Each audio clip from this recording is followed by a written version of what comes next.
বন্ধুরা, আপনারা যদি চান বিরাট রোহিত টি-20 ফরম্যাট থেকে বিদায় না নেয় তাহলে অবশ্যই ভিডিওটিকে লাইক করে দিন। 17 বছর ধরে অপেক্ষা করার পর সেই আশা পূর্ণ হলো 2024 সালে। ভারতীয় দল দ্বিতীয়বারের মতো বিশ্ব চ্যাম্পিয়ন হলো। ভারতীয় দল শেষ টি-20 বিশ্বকাপ জিতেছিল 2007 সালে।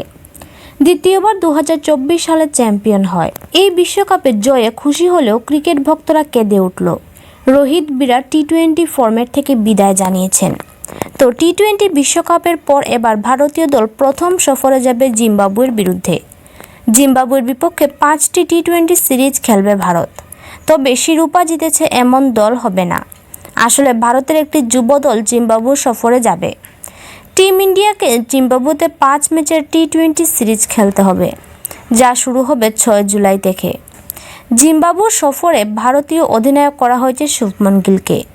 তো জিম্বাবুয়ের বিরুদ্ধে কেমন শক্তিশালী প্লেইং 11 নিয়ে নামবে শুভমন গিল তা তো জানবই। তার আগে বলুন যে ভারতের নতুন টি-20 অধিনায়ক কাকে দেখতে চান, কমেন্টে জানাতে ভুলবেন না। ভিডিওটি শেষ পর্যন্ত দেখুন।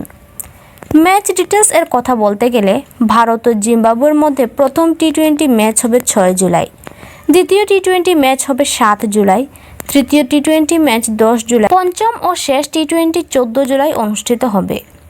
হারারে সাপোর্ট ক্লাবে অনুষ্ঠিত হবে টি-20 সিরিজের সবগুলো ম্যাচ।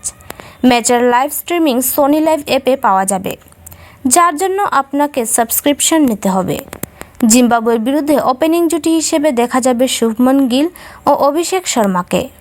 মিডল অর্ডারের কথা বলতে গেলে 3 নম্বরে ব্যাট করতে দেখা যেতে পারে সঞ্জু স্যামসনকে। ব্যাটিংয়ের সাথে উইকেটরক্ষকও থাকবেন তিনি। 4 নম্বরে ব্যাট করতে দেখা যেতে পারে শিবম দুবেকে।